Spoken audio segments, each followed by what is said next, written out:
Celtics Beat is brought to you by FanDuel, the exclusive wagering partner of the CLNS Media Network.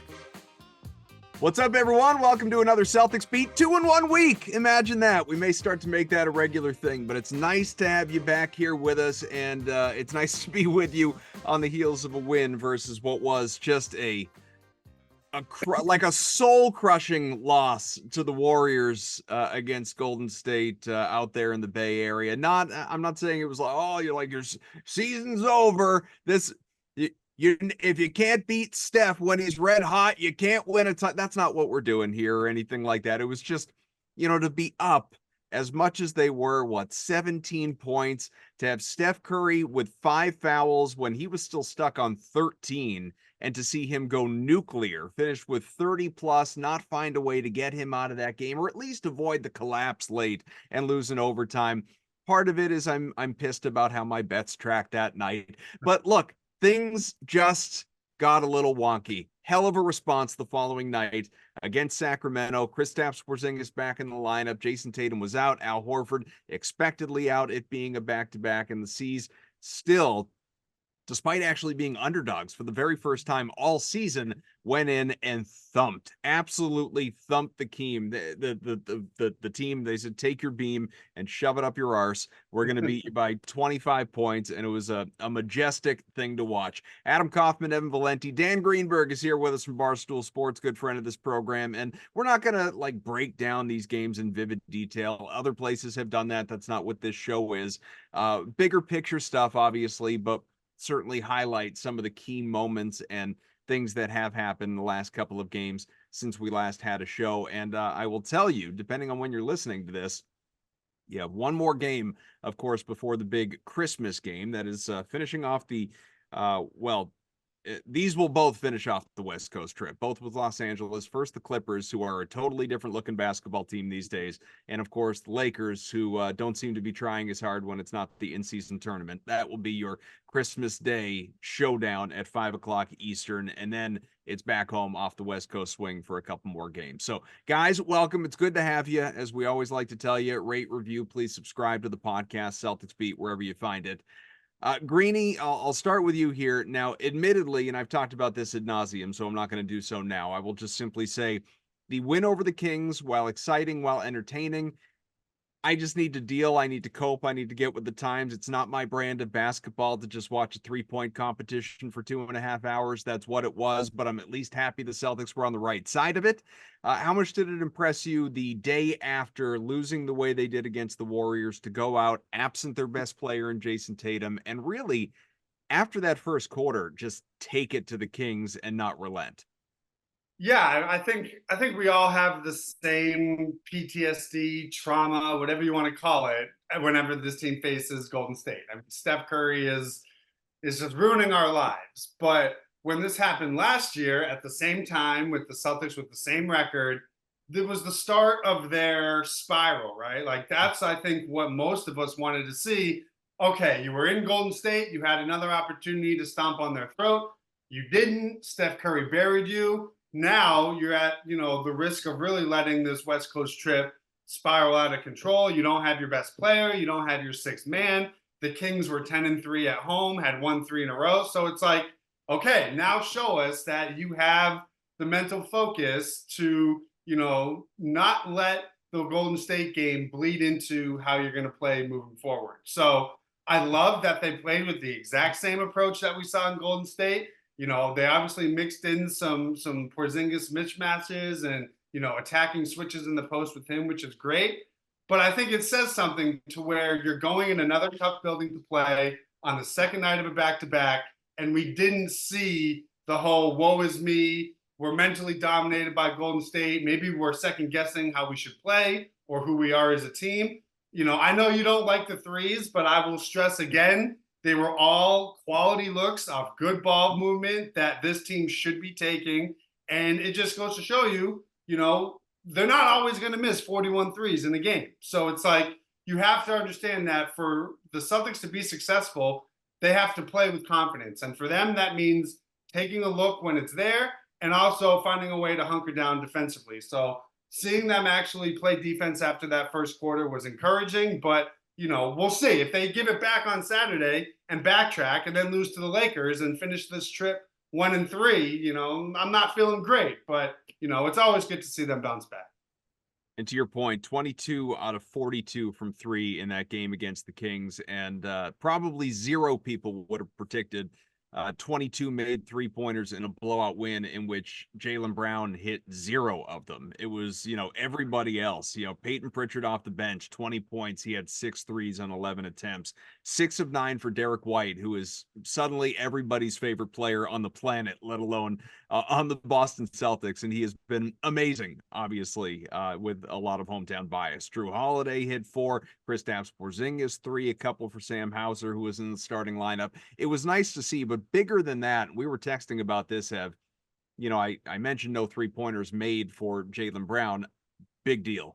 28 points, 6 assists, 5 rebounds, 29 minutes, efficient shooting night, over 50%, not a single turnover. There are certain games, we've talked about this in the past, where Brown has to rise to the occasion. And I'm not being critical in saying that. He's done so plenty of times. But there are certain spots where he needs to be the guy, or if not, 1A, 1B, especially when Jason Tatum is not around. With Tatum unavailable, Brown needed to go out and have a game. I'm not talking best game of his career, but he needed to have a game, and he did just that. And I think the 0 turnovers is as important a stat as anything. Yeah, certainly impacted the game both ends in the 29 minutes that he played, right? That game was over by the time they were going to bring it back in. No need to bring Jaylen back in. 29 minutes, 28 points, 6 assists, 5 rebounds, no turnovers. Just tremendous stuff. The Jaylen we've seen the last 6 games, we got to bottle that up and keep that. I think a lot of other people have put clips together and numbers together and all these things. The Jaylen Brown experience is starting to feel a little different. The ball movement's a little better. He's attacking quicker. He's not trying to go 1-on-3 as much anymore. He's certainly passing out of double teams a little bit more. And this is the corner that I think the Celtics need Jaylen to take in order for them to take that next step, in order to get the offense at the end of games to not bog down and get everybody touches and to have it all move around. This is really encouraging. I mean, the fact that he had 28 on no threes is spectacular. But again, it's the ball movement. It's the way he's moving off the ball, how he's confident in his teammates to either take the right shot, or if they can't get one, get the ball back to him so he can do his, max player, all-star, all-NBA stuff if they need to at the end of the shot clock. The Kristaps Porzingis, Jaylen Brown minutes are extremely positive. What's more positive are the Jaylen Brown minutes with Derek White and no Jason Tatum on the floor. I think they're plus 12.5 or whatever it was. Forsberg had that earlier today. It succeeded me at the current moment. But the numbers sans Jason Tatum with Jaylen on the floor have been really, really good. And that, to me, is the biggest stat from the entire season so far. I said it all last year. I said it all off season. And here we are in the beginning of this season, roughly 33% of the way through the season. And we finally have an answer potentially to a question that has plagued the Celtics for quite some time, is what happens to this offense when Jason Tatum hits the bench? It usually craters. And lately, it hasn't. They've grown leads with Tatum on the bench. And Jaylen Brown is becoming sort of a facilitator, playmaker kind of guy that we've all kind of been waiting for. And Jaylen's ascension to this player changes the ceiling of this team. Let's see if it lasts. Again, I think a lot of us might be a little skeptical and see how long it's going to last, Kaufman. But you can't deny that it's not happening anymore. All the Jaylen Brown stands are I would say defectors out there that don't care for Jaylen Brown have been awfully quiet lately, because he's been. I mean, you could call certain guys, Derek White, the best player on the team right now. Jaylen's playing the best ball, I think, best team basketball on both ends of the floor in his career right now, and it's very evident to anybody that actually watches the games. Well, Greenie, Yeah, honestly, go ahead. No, please. Well, I was going to say, I would actually piggyback off that, Evan, and say it's better than you're saying. So you're saying the last 6 games. If you look back on it, the changing of his season really started with the Milwaukee win about a month ago on the 22nd. Since then, over his 13 games, I mean, he's well over 50%. His turnovers are under 2.5 a game. His passing is better, like you said. But what stands out to me is where is his approach, right? Like the Sacramento game, we're saying Tatum's out, Jaylen has to be the guy. That didn't mean he needed to score 40, right? Not once during that game did you ever get the vibe that Jaylen now, needs to force the issue offensively. The shot distribution was even. His willingness as a passer is what you want. And to your non-Tatum minutes, this is the biggest story of the entire Celtics season. The Celtics net rating with Tatum off the floor is the same as it is with him on the floor. You're going to win a title if you're not losing the Jason Tatum minutes. That's a fact. That's what happened with the Nuggets. They figured out how to survive the non-Jokic minutes. It's what's plagued the Sixers during the entire Embiid era. They can't seem to figure out how to survive the non-Embiid minutes. If you look at each of the players between Drew and Porzingis and Holiday and White, they are all elevating their play in the non-Tatum minutes. And I think you have to credit Mazzulla with how he's structured their lineups of he's finding that balance of combinations that are, there are going to be times where they maybe don't score for 3 or 4 minutes, but on the whole, I think it's like a plus 8.8 net rating with Tatum on and a plus 8.2 net rating with Tatum off, or something around those numbers. We've never seen that at any point of the Tatum and Brown era. It's always they play like a 39-win team when he's off and a 65-win team when he's on. If that's going to change and they're going to play like a 50-something win team when he's not on the floor, that is how you're going to win the NBA title. But I think a lot of what we're talking about, like Evan's saying one thing and Greenie, you're saying another, but I think what interconnects these things more than anything else is Jaylen Brown, the facilitator.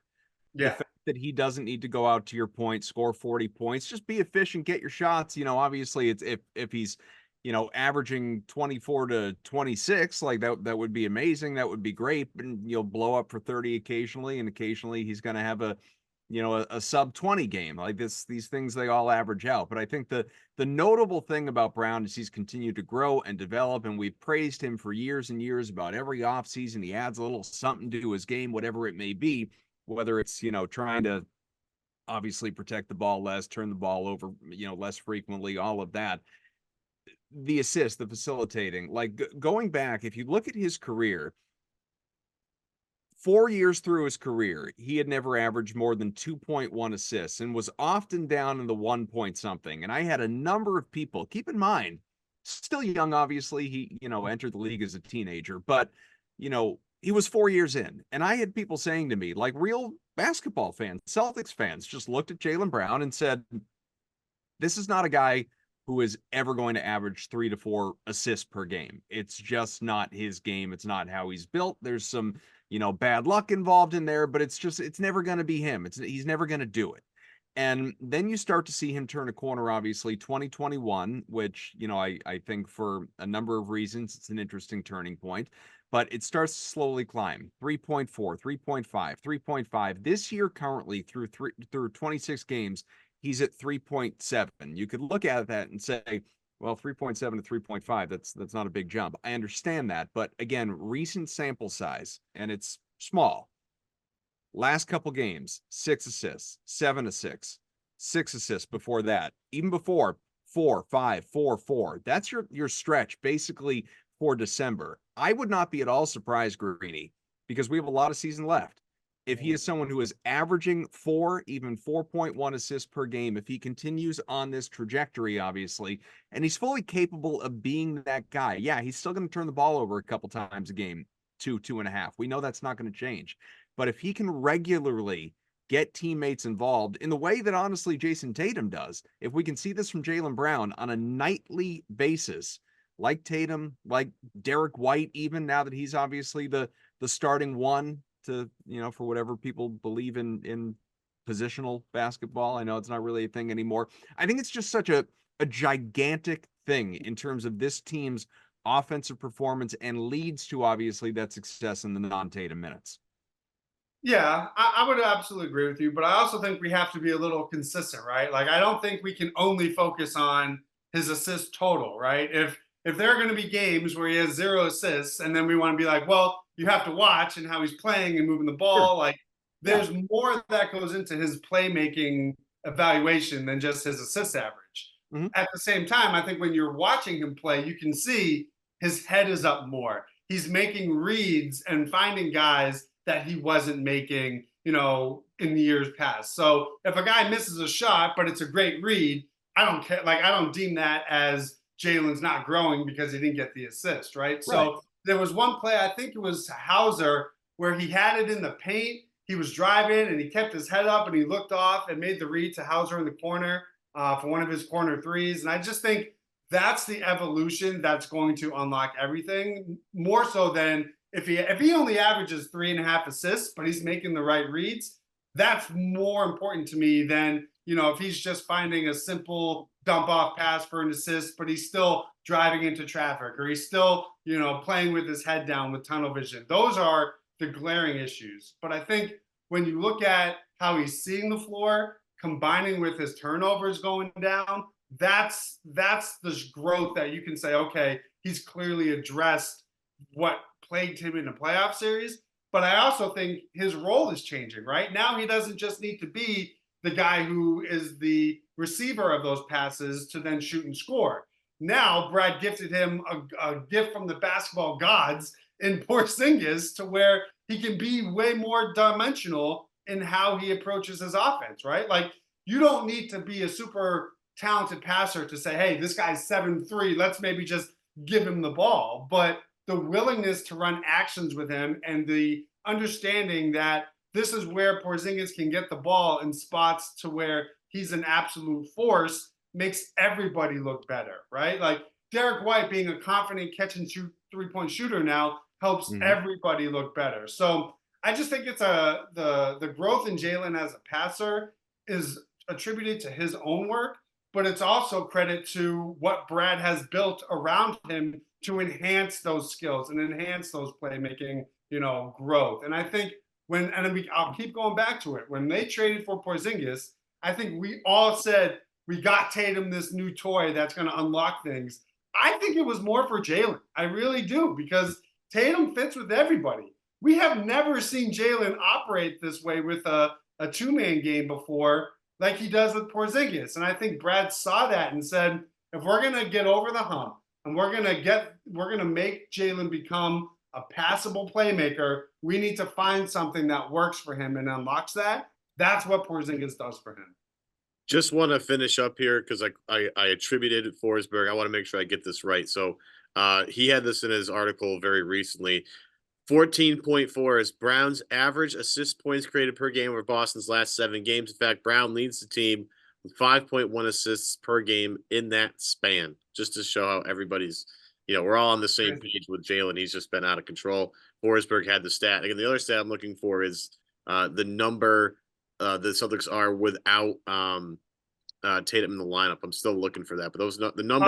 Check my timeline. I quote tweeted Trey from Celtics Twitter. He had the screenshots of the stats. Okay, it's on my timeline somewhere if you're looking for it. I'll look for that. But that's the other big thing that's like kind of really happening right now is the fact that this team again can survive with Tatum off the floor. It's impressive.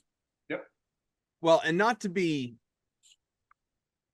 overlooked, undervalued, ignored, certainly is, I think we do need to have a few moments to just celebrate Derek White, because obviously not enough good things can be said about the way he is playing this year. I will fully admit, I've said this before, but I will fully admit, while I was pro Derek White at the trade, I loved it. I saw his value when, some people were out there critical of him and the deal and what does he bring. Like, I've always been something of a Derek White stan, but only to the point where I still thought going into this year, he was going to be your sixth man. He was going to be coming off the bench. I did not foresee this, all-star Derek White, as Joe Mazzulla referred to him the other night. He has been just a revelation. He is a consistent double-figure scorer in a group where he is, you would think on paper is your fifth scoring option. It has not been the case, obviously. That's I'm saying that when everybody is healthy, obviously, and you have Holiday and Porzingis along with the Jays. These last couple of games, not to, again, sample size it, but I think I heard a stat that the 58 points, 30 against the Warriors, 28 against the Kings, the most he has ever had in a 2-game span. It wouldn't surprise me at all if that was the case.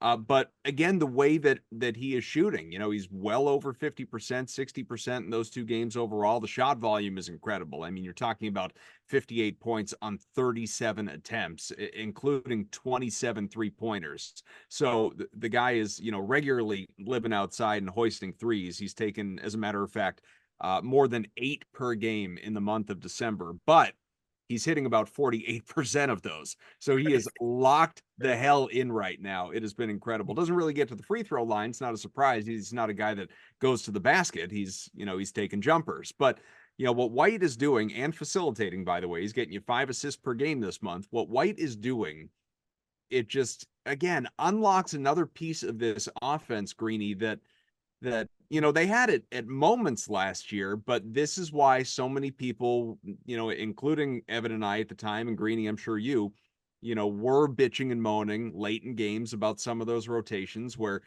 Smart and or Brogdon were out there, and, White might have had a great third quarter, and all of a sudden he's nowhere to be found in the fourth. They have opened things up to where Derek White has to be out there, and they want him out there, and you're seeing the rewards.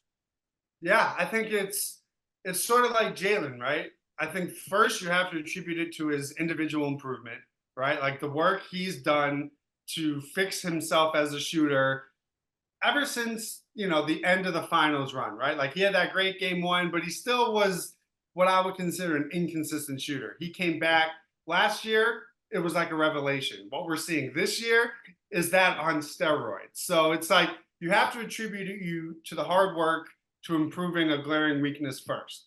Second, I think, like you said, is opportunity, right? They've cleared the path for him. They've given him the keys. They've embraced him as this, not just a 6-man type guard, but an integral part to their success. I also you then have to go to, he's more comfortable, right? Like this is a guy who came over midseason. That takes time to acclimate. Then last year, okay, well now, even after making the finals, he has to figure out his role now with Brogdon in the mix. Now he can fully feel confident in his role on the team and how they want him to play. How many times have we heard Jason Tatum be like, we all need to, we yell at Derek that he needs to be more aggressive. Now he shaved his head, he turned into Michael Jordan, and now he has no problem being an aggressive player. And you can see what a difference that makes, just because now you have to worry about him, not just as a catch and shoot 3-point shooter, but he's taking pull-up threes off screens. He's driving to the rim and getting to his float game. He's shooting 15, 16, 17 times a night, which are things that I don't think we would have dreamed of his first year and a half as a Celtic. So I think you're seeing a guy enter his NBA prime who's empowered, who's developing, and who has the confidence that if he has to feel like he needs to call his own number, that's not going to be a problem because everybody knows this team is at his best when they have an aggressive Derek White.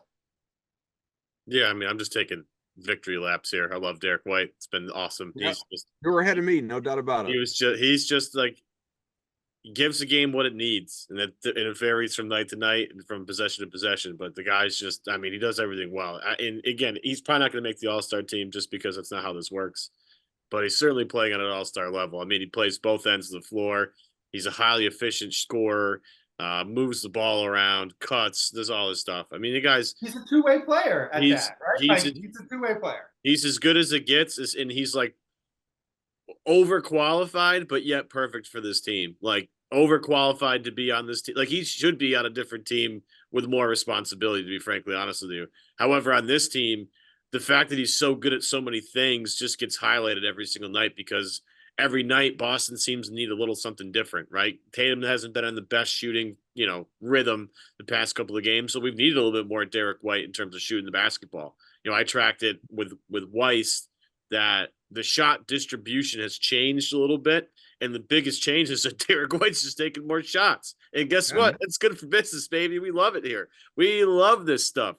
I am such a I was a proponent of him being the starting point guard when the year started because he was the only guy I thought was capable of making an entry pass on this team.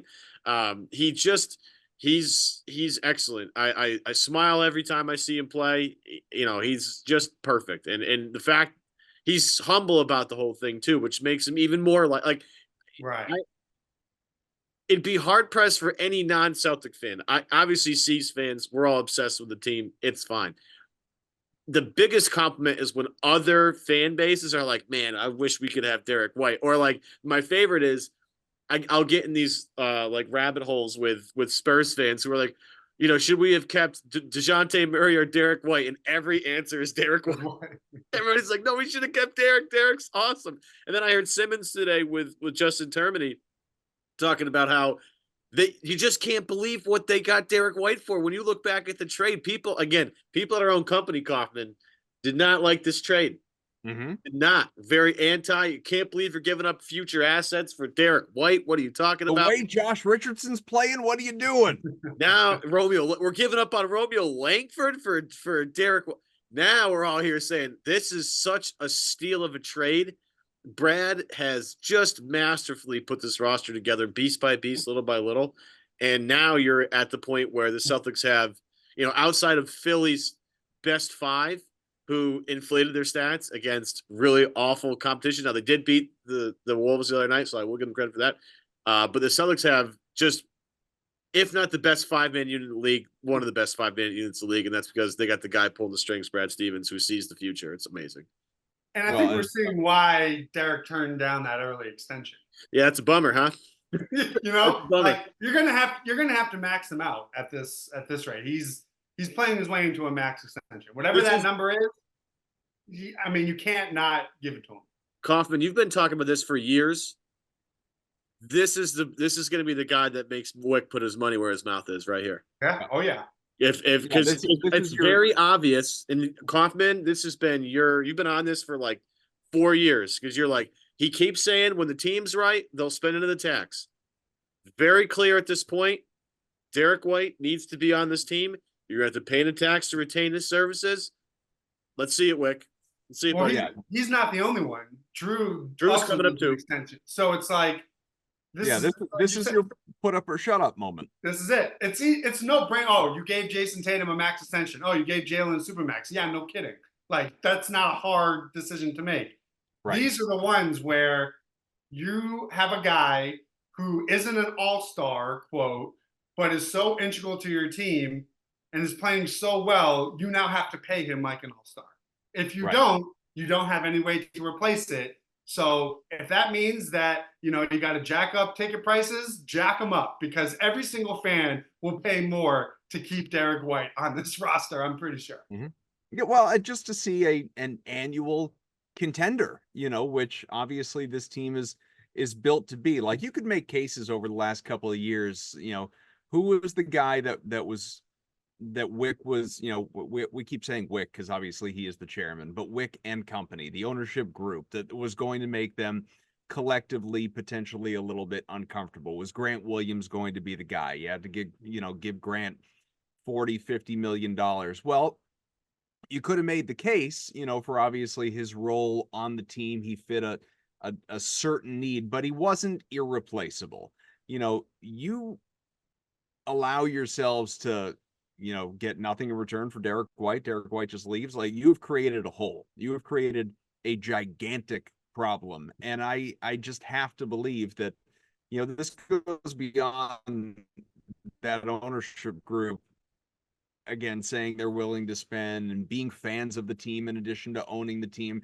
This is good business sense. This is being, this is, the breeding ground for the guys making the billions of dollars that they have to get where they are in their careers. This is looking at it and saying, if we can win titles, or at least be in the title conversation annually, it's that much more we're making, like you said, on ticket sales, on merchandising, on like everything. It's, bringing, it sounds so ridiculous that we're talking about, Derek White in this way, but that's where you're at. Because like you said, Greenie, you don't have a question unless you're like the Red Sox with Mookie Betts and Xander Bogaerts, you don't have a question when you are a basketball team and you have a top level, talent and two of the better players, one a top 5, another a top, whatever we want to call Brown, 15, 20 player in the NBA. I realize the money doesn't equate and that drives people nuts. But, you know, when you have these two upper echelon players, yeah, you got to pay them.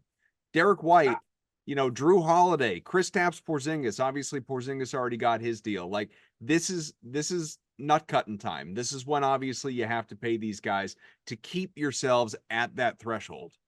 Yeah, and I just think it's the reality of life in the NBA, right? Like, I think we're all pretty certain Drew Holiday is turning down his player option this summer so he can get his new deal. You have this year and next year with Derek White. If you don't extend Derek White this summer, NBA history tells you you have to then trade him. Because if you don't and he leaves you for nothing, you're already a second apron team. You don't have, you know, it's not like all that money comes off your books and you can spend 30 million on another player. If you don't extend him while he has a fully guaranteed year left, you have to get ahead of it, because the longer you wait, if you wait until the trade deadline, his value goes under.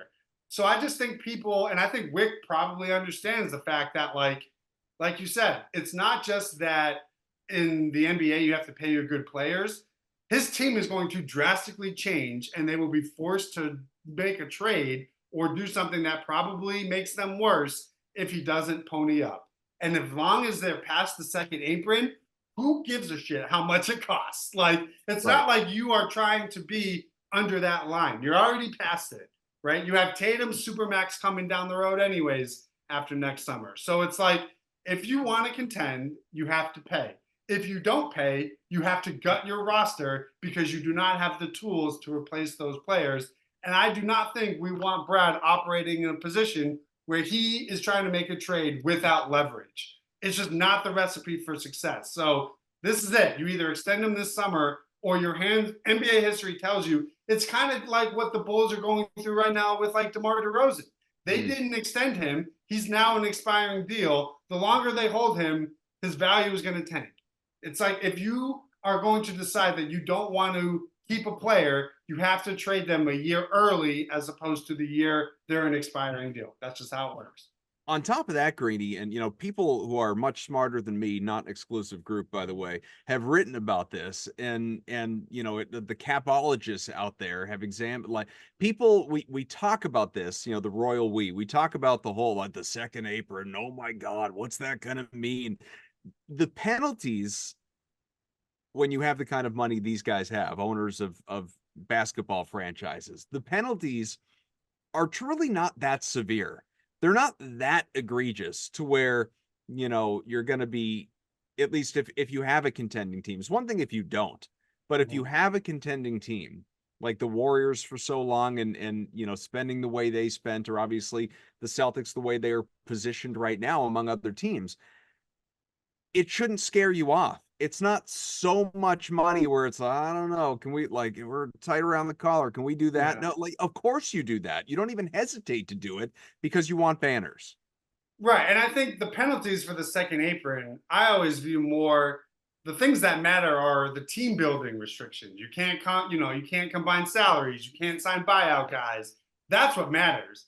If it comes to just Wick writing a check, like, you're the majority owner of the Boston Celtics, who have been the best team in the league and are in a title window. If you're not prepared to reach into your billions, sell the team to someone that will. Like, what do we talk? Like, take a look around you. What's happening with the other franchises in your city, and what's happening where those rich as hell billionaires are getting rid of generational talent because they don't want to pay. It has closed their title window. You're going to willingly do that because you don't want to write, like, a $70 million tax bill that, you know, you're probably regaining in interest by the time you wake up the next morning. I just think, you know, Wick, to his credit, has stepped up when he's been in these spots before. Well, now we're talking about money that's higher than anything he's ever had to pay when he has previously stepped up and footed the bill. You know, it's a lot easier to, you know, foot a max contract when that max contract's 100 mil. Well, now what are you going to do when that max contract is 225? It's a different scale.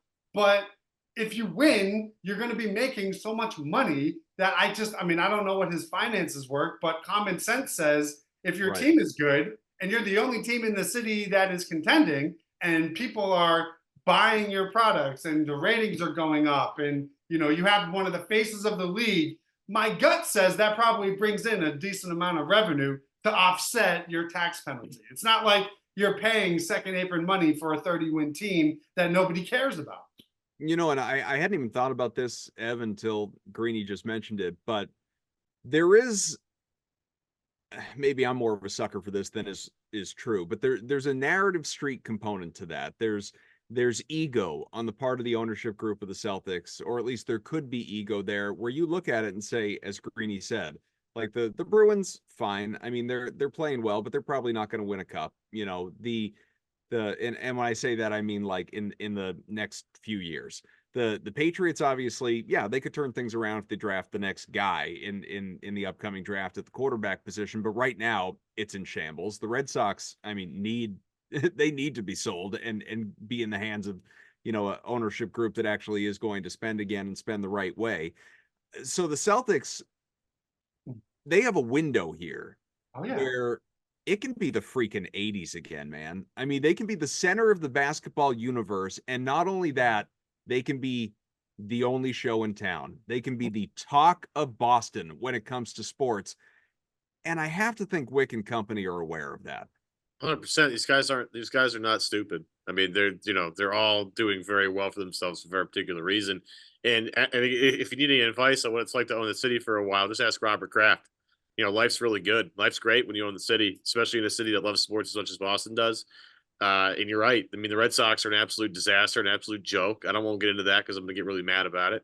The Bruins are fun, right? They're playing fun, and the Patriots, look, 20 years of unprecedented dominance, like it's going to eventually come back down, and they're going to have to rebuild, and we'll see how it goes. But Boston has an excellent opportunity to become the face of a city that loves sports, and that's, as you talk to people that work in programming and people that do radio shows around the country. There's a reason why the ratings in Boston trump whatever's in LA. The people that live in the city of Boston, the people that root for these teams, are way more fanatic about it than the people that live on the other side of the state. And again, by owning a city that loves sports, you're going to be in the news cycle 365 days a year. And that's good for biz, right? You're constantly, call it top of mind advertising or top of mind whatever. You're always in the views and in the brains and the ears of everybody that watches this team, and that's going to be a positive thing.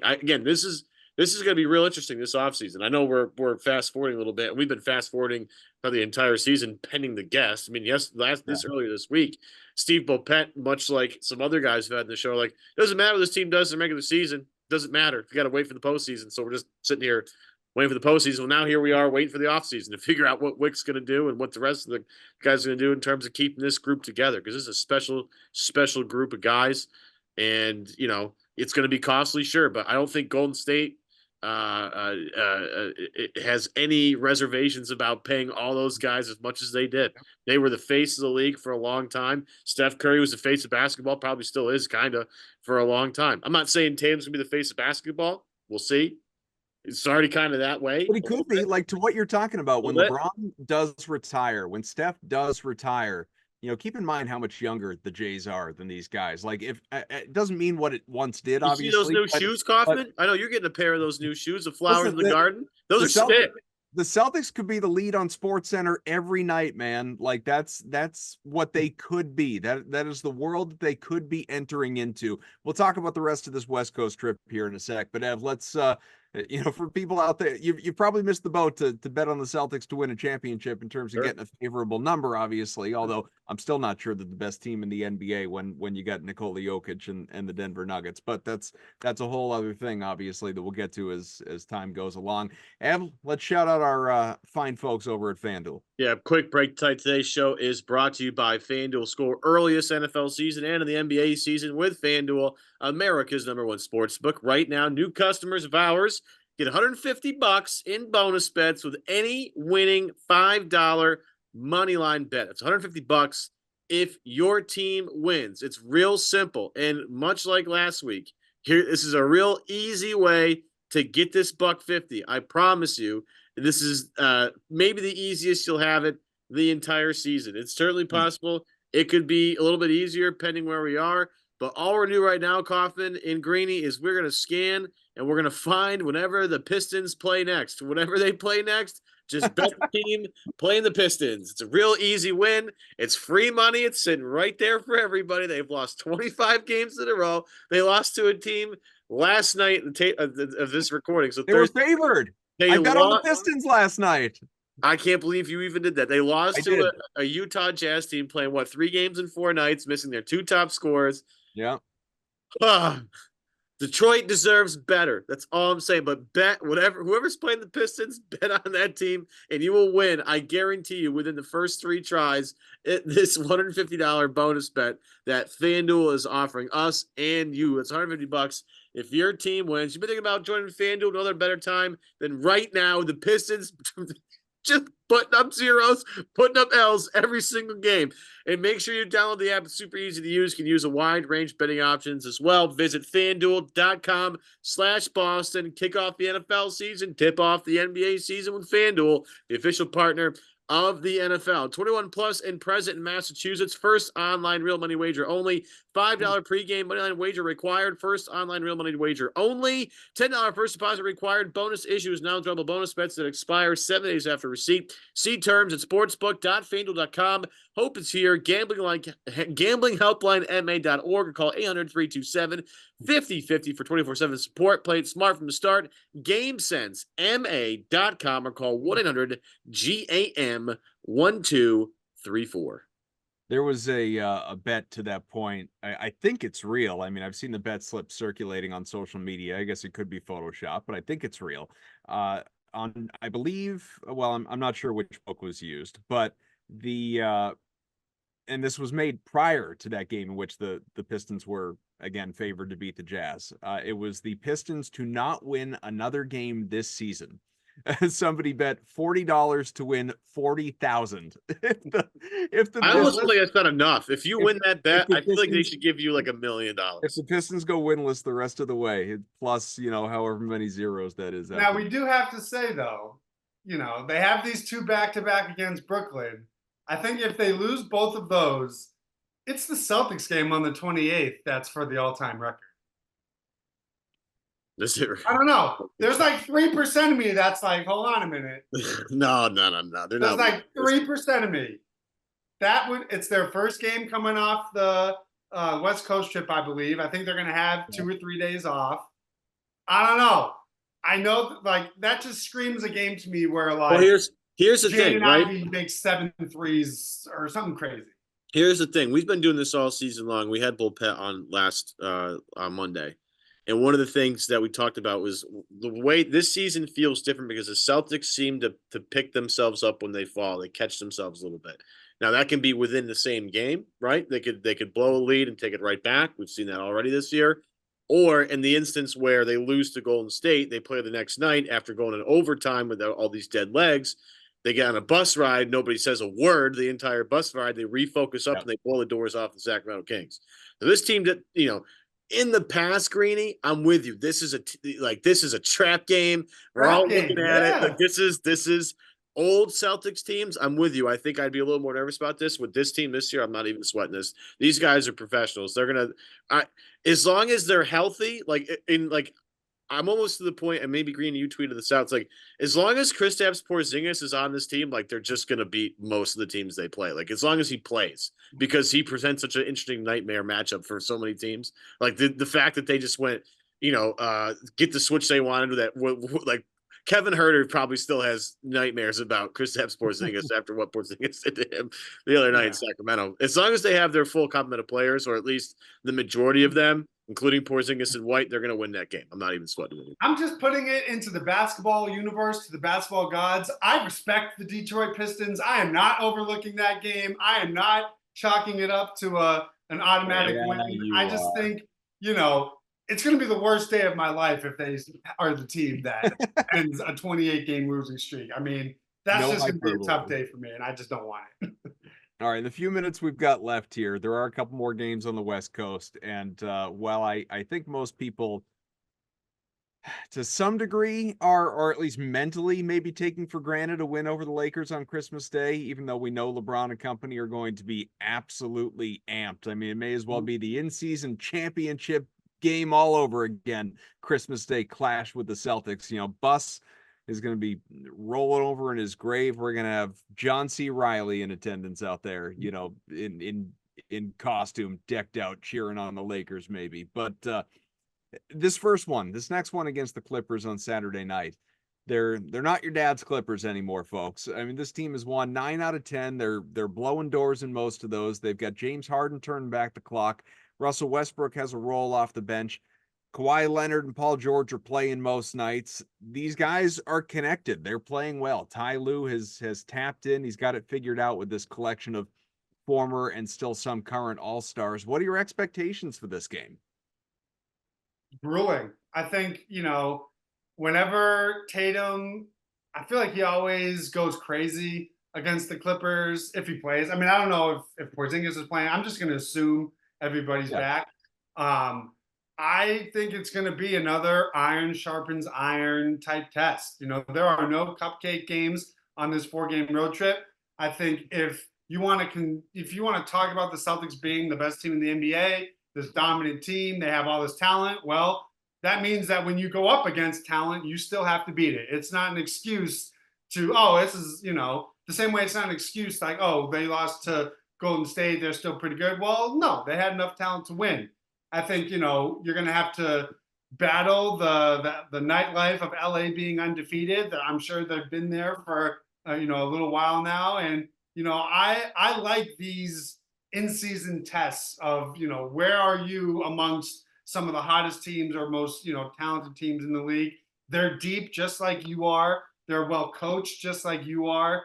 And they feel revitalized now that they've made their lineup change to have Harden being, you know, their starting guard. When he's engaged, we know when Harden is on a team and that team is in the honeymoon phase, that team is really good. So, you know, I do not think this is going to be a game where the Celtics can just show up and think that they're going to roll over. I think, you know, given how well the Clippers are playing, it's going to take you being on your, you know, P's and Q's to pull out a win. And it would not shock me if this is another clutch time opportunity against a good defense that has good size that you're going to have to execute down the stretch. Yep. Yeah, I mean, this is going to be another tough one. This has been the most grueling schedule that I can remember. Just playing the toughest schedule right out of the gate like this is not fun for anybody. And at that same, you know, I'd sound like a hypocrite if I didn't at least admit to the fact that I like this. Like there was a take earlier in the season when I wanted Boston to do as well as they could in the in-season tournament because you're going to play better teams, and like playing better teams, you get a better idea where you're at instead of playing cupcakes the entire time. So I am excited for this, both of these games, because again, like Kaufman said, I think that the Lakers are coming out guns a-blazing here for sure. I mean, that's just I don't think you can, like, I think they're 1-5 since the tournament, but like, this is going to be Celtics Lakers. Like, LeBron's getting up for this game, folks. There's no question about that. But this, you know, it's a measuring stick game, I think, for Tatum and Brown specifically, because they're looking at two guys that are the older version of themselves, right? With George and with Kawhi. And, you know, I don't know if it was the last time they played Kawhi or maybe two before that, where Tatum like went at Kawhi. I think it was maybe 2 years ago. First game was in LA and they went at it, and the Clippers won, I think, a tough one in overtime. Yeah. And then the Celtics came back when they played in Boston and just absolutely, I think they beat them pretty handily throughout the entire game. And I remember Tatum kind of being like he's just going at Kawhi the entire game, trying to show the world like, hey, you're old news. I'm the new guy. Like, this is the way it's going to be. I am excited for that. I love when they take matchups personally, and then you know LeBron's taking this personally, like you just know it. And you know he probably still has Eastern Conference Finals games, you know, against the KG Celtics still buried in his head somewhere, where he's just fired up about, you know, he sees green and all of a sudden he gets nuts. So it should be fun. I you know, coming out of this trip too, you know, if they can get out of here 2-2, 3-1. That's a terrific trip. And this team has been battle tested so far. So you got to feel confident heading into this thing. But as long as they keep moving the basketball the way they've been moving it, good luck. Good luck. Yeah, everybody. and I think, you know, again, assuming Tatum plays, I think it's a good test for him of like, hey, the rest of your team did you a solid, salvage the trip up to this point by winning in Sacramento. Now's the time for you to say, all right, I'm back. Don't worry about it. I'm going to make sure we finish this trip strong. It's kind of like it's like a statement final 2 games of, all right, you had your struggles against Golden State. You responded without the best player against Sacramento. If he's going to be back, these are the 2 games where Tatum says, hey, Kawhi, Paul George, LeBron, you guys are old news. This is now how the NBA is going to work. I'm a top 5, top 10 guy. I would hope that he could elevate his game to make sure, like, they can't afford a Tatum egg. They can't afford a Jaylen egg. Like, these are the type of games where your best players need to step up, close out the trip, get home with the momentum, and then you're going to, start to enter the easier part of your schedule. I'm curious before we go, knowing that you are as passionate, as lively a Celtics fan as one would find, certainly check out Greenie on Twitter, and you will see it in and around games, battling with people out there on social media. Do you allow yourself, like, are you wired to allow yourself to believe this could be the year, or do you need to, like, do they need to reach the NBA finals before you even let your brain go there? No, I mean, the product I see on the court right now, I mean, I felt the Celtics have been good enough to win the title probably since the bubble. I just think no. There's a difference between are they good enough versus, you in your brain saying, holy crap, they might actually hoist the banner this year. Well, that's what I mean. That's how I viewed them, especially these last 2 years. I just think, we've seen a large enough sample to know that when they play to their potential, they're the best team in the NBA. They haven't won the title because their 2 best players have faltered in the 2 biggest moments in consecutive seasons. That's just the reality. The hope is, as you enter your NBA prime, if they continue to play the system that has gotten them to where they are, they should win the NBA. I think even making the NBA finals and losing is a failure based on my own expectations. If they are healthy, there is not a team in the NBA that I would say it's okay that they did not win an NBA championship over if they play to their potential. I just think, there's a lot of variables in the playoffs. There's matchups, there's injuries. Even knowing all of that, you cannot look at this team and say, this is not a true tier 1 NBA championship contender. I'm with you, man. Totally agree. I'm with you. Just need to see it play out. It's a good conversation to take us into the Christmas break. Of course, we hope everyone has been enjoying their holiday season thus far. If you celebrated, Hanukkah, hopefully it was a happy Hanukkah, and Christmas right around the corner. Have a very Merry Christmas, you, your families, whatever it is that you celebrate. Obviously, we hope it's a wonderful time, a restful time. You get to mix in some basketball on Christmas Day. That'll be great for all of us. In and around all the football, NFL is still going to find a way to strip Christmas away from the NBA because football's king. That's just the way the ratings work. But maybe not in Boston. It'll be a big focus on Celtics Lakers. It's going to be a huge game to close out that trip. Hopefully they get that win against the Clippers first. And we will be back with you sometime next week before the new year for one more check-in on 2023 before we turn the calendar to 2024. But it's been an awesome time, loads of fun. Greenie, we always enjoy when you hop on with us, obviously, bud. And, happy holidays to you. We'll do it again soon. Absolutely. Appreciate it. All right. For Dan Greenberg, Evan Valenti, I'm Adam Kaufman. This has been Celtics Beat. Thanks for hanging out with us. Rate, review, subscribe to the podcast wherever you get your podcasts. Again, just search Celtics Beat. We will pop up. In the meantime, happy holidays.